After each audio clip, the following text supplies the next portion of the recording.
In January 2020, the world witnessed an unprecedented event. In response to the rapid spread of a new coronavirus, the Chinese city of Wuhan was placed under strict quarantine. Millions of people were effectively isolated from the outside world. The Chinese government shut down transportation, and countries around the world rushed to evacuate their citizens from the epicenter of the outbreak, organizing special flights and ensuring the further isolation to those who arrived. European countries, the USA, Canada, and other states quickly launched complex logistical operations to bring their people home, but with a mandatory 2-week quarantine designed to protect the population from potential infection. Evacuees were placed in specially equipped quarantine centers where they remained under strict control for about 2 weeks. On that day, many people became familiar with quarantine in its classical sense, the forced medical confinement of healthy-looking individuals who had been in an infected region. These enforced quarantine measures were something new for us, although in reality they are an ancient invention well known to people of the past. For example, Lord Byron, Isaac Newton, and Walter Scott were repeatedly confined in quarantine hospitals simply while traveling through Europe.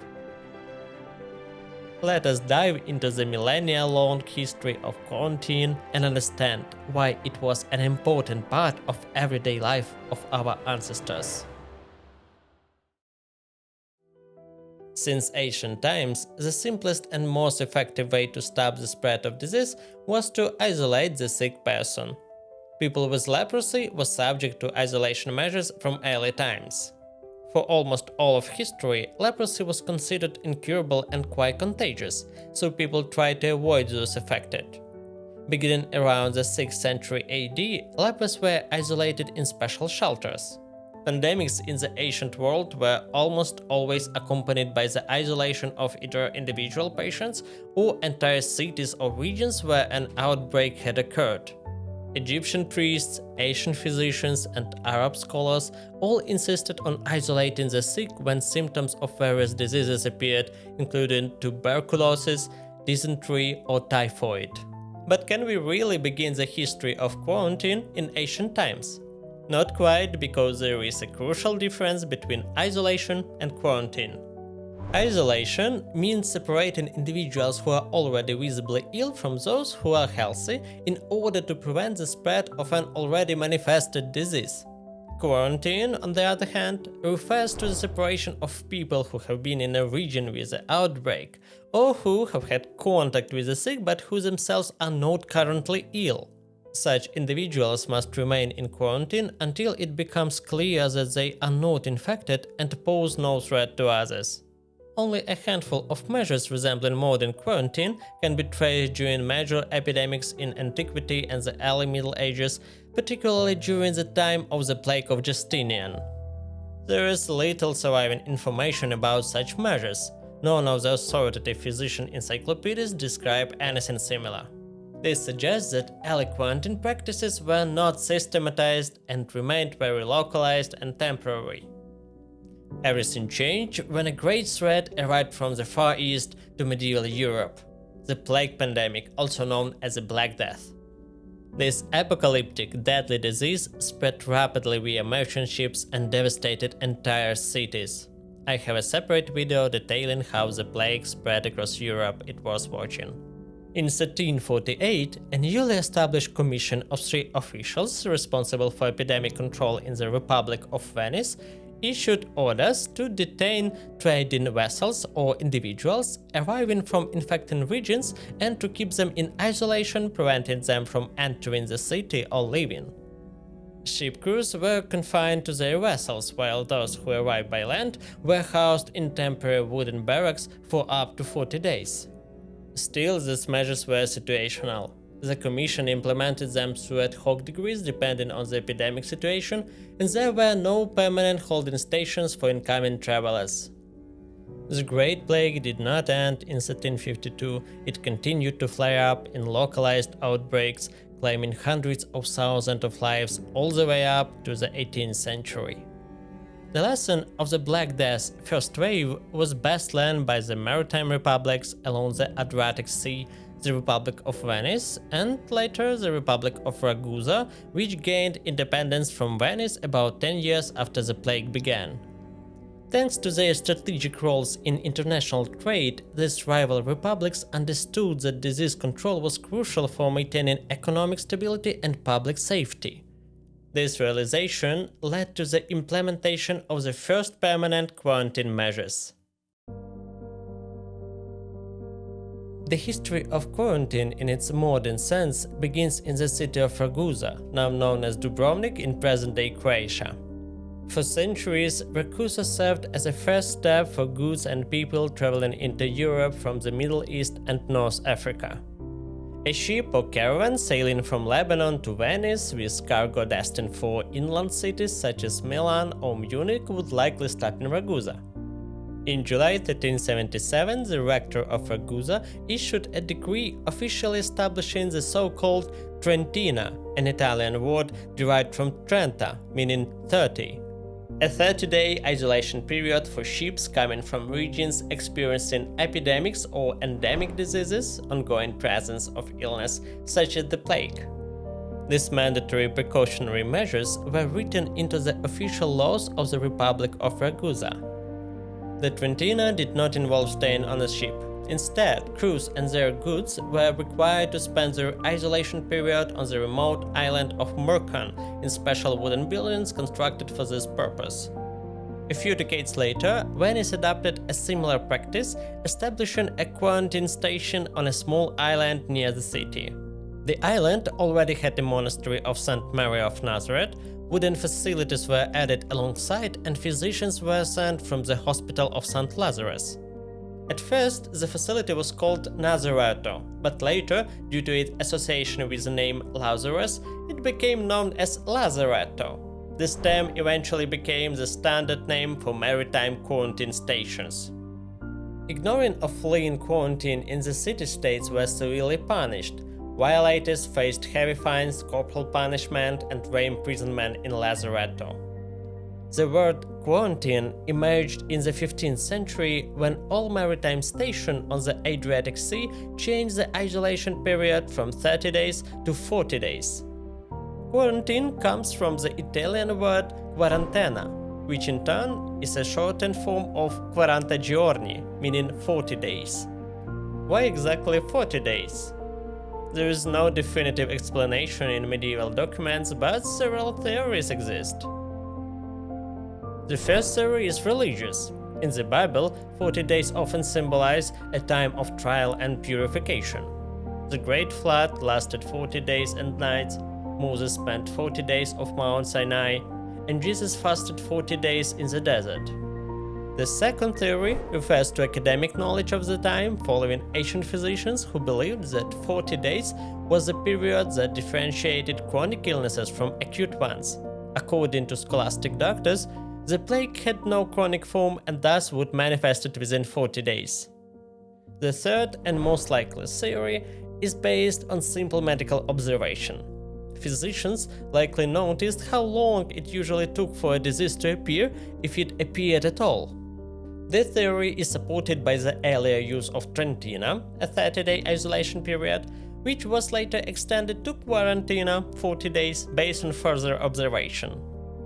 By the mid-15th century, lazarettos in Venice and Ragusa had evolved into complex institutions. For example, in Ragusa, each lazaretto was staffed with a permanent team: a clerk, 2 physicians, a barber surgeon, a priest, a gravedigger, 2 cleaners, and 2 armed guards. The original wooden buildings were gradually replaced by small stone structures near monasteries. In the 16th century, Ragusa began constructing 2 large lazarettos, one on the island of Lokrum, incidentally a filming location for Game of Thrones, and another in the eastern district of Ploče. This anti-epidemic system was truly effective. By the 17th century, it was fully operational, and the lazarettos helped Ragusa almost completely avoid major epidemics throughout the 17th and 18th centuries. So, how did the coastal city-states quarantine newcomers? In the early days of the quarantine restrictions in the 14th century, the system was imperfect. Many ships, much to the dismay of captains and sailors, had to undergo a months-long isolation in nearly every port. By the early 16th century, a system of special health passports was introduced. These documents recorded information about the traveler's region of origin or whether they had completed quarantine. It was essentially an early version of a COVID certificate, but for the plague, allowing people to travel more freely without quarantining in every village. Nevertheless, the passport wasn't always helpful. Venice ignored the health passport of William Harvey, the famous English physician and physiology researcher, and forced him to undergo quarantine multiple times in 1636. Outraged, he wrote complaints about being kept in a poor room, fed badly, and suffering a flare-up of his sciatica as a result. Imagine you're the captain of a 16th century merchant ship entering the port of Venice. Judge Tower sentries signal your arrival with red flags. You're required to take a small boat to the office of health magistrate who communicates with you through a window. The captain must present health passports for the crew and passengers and provide information about the origin of the onboard goods. If there was any suspicion of illness aboard, the captain would be ordered to proceed to the quarantine station, where the crew and cargo would be isolated. Sailors would live in large rooms, 8 to 10 people per room. You, as the captain, would be given a private single room, as would any noble passengers.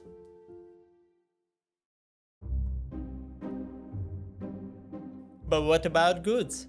Goods were unloaded on the shore and left in the fresh air and sunlight for several days. Then they were moved into special fumigation facilities, where, according to schedule, they were smoked with smoldering medicinal herbs or treated near large fireplaces. All these measures, both for passengers and for goods, were carried out in the context of the contemporary understanding of how diseases spread. It was believed that illness was transmitted through miasmas, harmful vapors of pestilential air, depending on your preference. This theory was abstract and often referred both to the general air in an infected area and to specific foul smells from garbage heaps, cemeteries, or sick individuals. According to the beliefs of the time, the contaminated air could stick to skin, clothing, and objects. Disinfection, in the terms of pre-scientific medicine, was a process by which harmful vapors were literally forced out using fresh air, hot air, fire, running clean water, aromatic smoke, and strong-smelling liquids such as vinegar. Materials were even categorized into those that easily absorbed harmful vapors, such as fabric, wool, and food, and those that didn't require as much disinfection, like wood, metal, or coal. Among these extremes was paper. Mail was an essential part of urban life both in the Middle Ages and in the early modern period. But what to do when letters arrived from an infected region? What if they contained urgent information? Starting in the late 15th century, mail also began to undergo special treatment. At first, letters were placed in wooden boxes with medicinal herbs, and about half a century later, mail started being sprayed with or dipped in vinegar. Some lazarettos used an even simpler and faster method of disinfection. A letter would be taken with special tongs and literally held over a fire like a grill, which left noticeable burn marks on the envelope. After such aggressive treatment, the envelope would be stamped with the phrase "netta fuori e sporca dentro", which means clean on the outside, dirty in the inside. Would you dare open such a letter if it came from a region where nearly 1 in 3 people were dying from the plague? The question of how to disinfect letters from the inside without opening them was solved by the quarantine stations in Naples after a devastating plague outbreak in 1656. Station workers began cutting off the corners of envelopes so fumigants or vinegar could reach the inside. Eventually, this was no longer done by hand, thanks to the invention of a special device called a rastel, an instrument resembling a child of a waffle iron and a torture device. Dozens of holes were punched in the letter, and then it was placed in a smoke chamber where it was treated with hot air and aromatic smoke. The practice of male disinfection persisted for a very long time, even after the last plague epidemics in the 18th century. Burned or vinegar-stained letters that are now kept in museums and private collections mostly date from the 19th century. Large volumes of mail were disinfected during outbreaks of yellow fever in the United States, cholera in Europe, and smallpox outbreaks that regularly occurred around the world. Still, smallpox spread by mail was taken especially seriously during the American Civil War, when a smallpox outbreak began in a Union Army unit after several soldiers received letters from quarantined family members and loved ones. In 1904, the Australian Postal Service disinfected all letters with carbolic acid for 3 months after a man with smallpox arrived in Tasmania. During World War I, mail was disinfected to prevent the spread of typhus. In a photo, a 1916 envelope from an Austrian military camp is stamped "desinfiziert", meaning disinfected.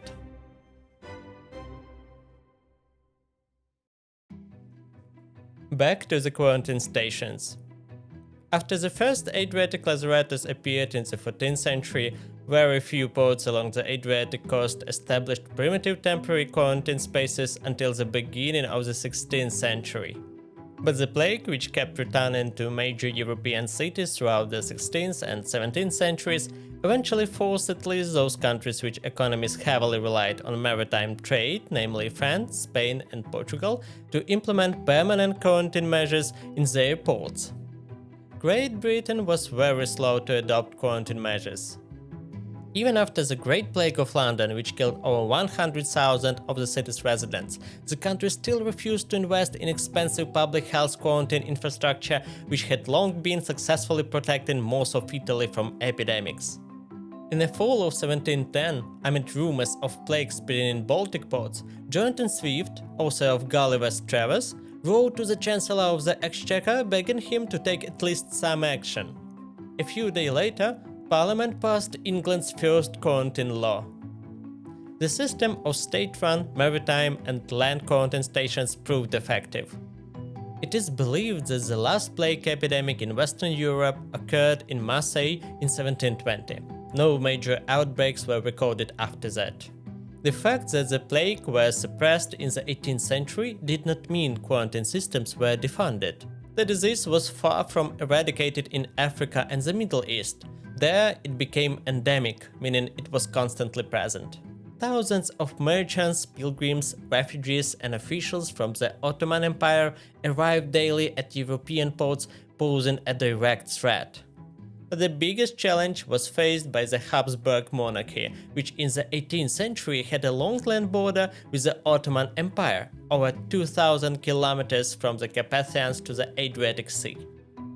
In Wallachia, Moldova, Serbia, Bosnia and Herzegovina, the plague lingered and flared up continuously for more than 40 years like a seasonal cold. After a series of its own epidemics in the early 18th century, Austria decided to radically separate itself from the endemic territory and militarize the border, creating a kind of military zone 20 to 50 kilometers deep. There, fortifications and military settlements were built to ensure the constant presence of soldiers along the border. From the mid-18th century, quarantine stations began appearing along trade routes. Special rules were developed in case of new plague outbreaks in the border regions.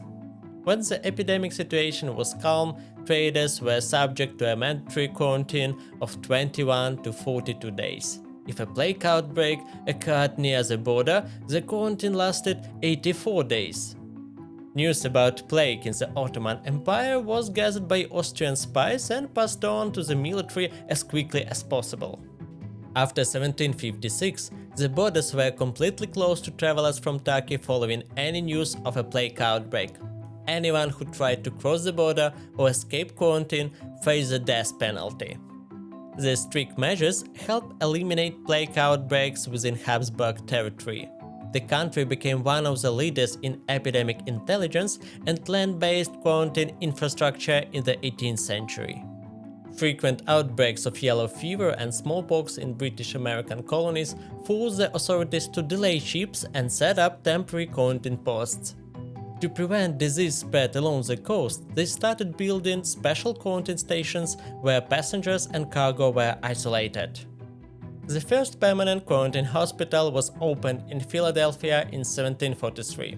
It was later sold, and in the early 19th century, a second, larger and more modern quarantine station was built, a grand complex, the first of its kind in the North American continent.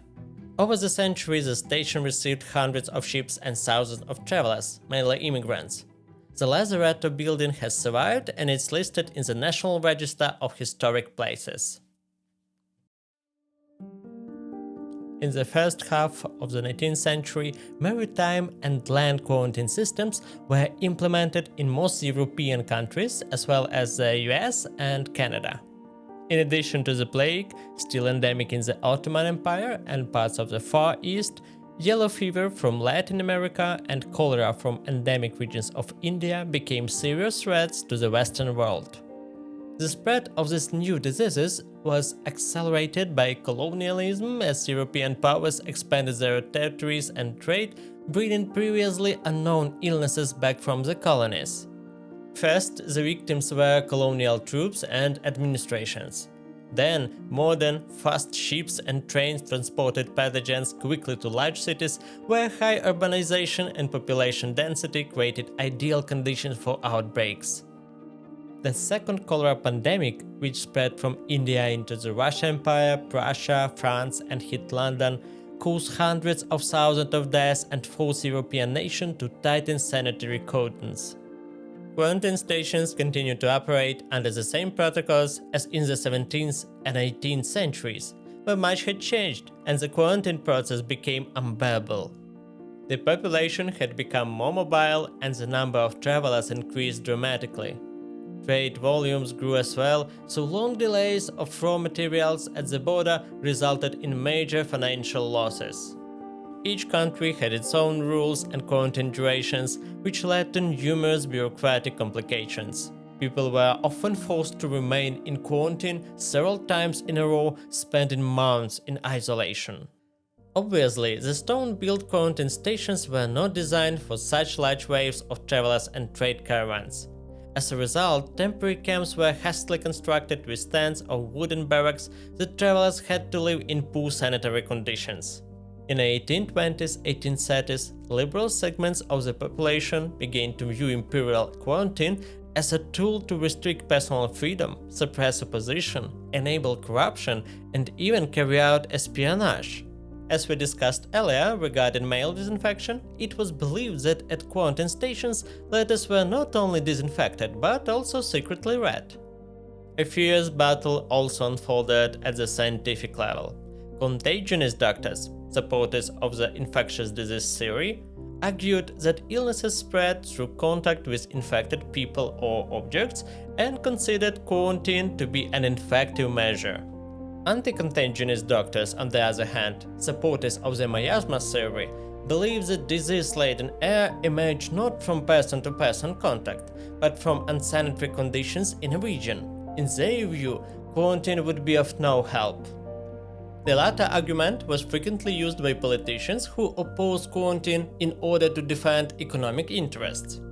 It's worth remembering that in the first half of the 19th century the role of microbes as pathogens was not yet known. All of this contradiction ultimately exploded during the Revolution of 1848, also known as the Spring of Nations, and prompted European states to convene the first International Sanitary Conference in 1851. The goal was to find ways to relax quarantine restrictions to promote trade and facilitate travel, while still effectively protecting countries from new epidemics. At that conference, agreement was reached on several key principles for standardizing quarantine procedures, but the convention and its rules were not ratified. Throughout the second half of the 19th century, a series of international sanitary conferences took place. With the improved understanding of disease epidemiology thanks to the work of Pasteur and Koch, the participating countries eventually reached consensus on most issues. In 1902, they signed a convention consisting of 184 articles which laid out plans for restructuring the quarantine system. From that point on, the practice of forcibly detaining travelers at quarantine stations began to disappear, as did the disinfection of mail. The old-world lazarettos were transformed into infection disease hospital wards, and forced confinement was replaced by monitored home self-isolation and temporary closures of public venues. During the Spanish flu pandemic, modern measures appeared such as social distancing, respiratory hygiene, and widely available personal protective equipment. Because we had thoroughly studied the nature of existing diseases, the need for forced confinement faded. But whenever a new unknown illness emerges that poses a deadly threat, countries once again resort to restricting individual freedoms in the name of the greater good and public health. Just as in the Middle Ages. An example of this was the Ebola outbreaks, when sanitary zones were established in West African countries, with checkpoints on roads and entire villages placed under quarantine, surrounded by armed patrols. A new deadly unknown emerged in China at the end of 2019. And already in January 2020, the country adopted unprecedented measures. Instead of recommendations for self-isolation, there was a complete ban on leaving entire cities. Millions of people found themselves in conditions of total lockdown, aimed at halting the spread of the disease.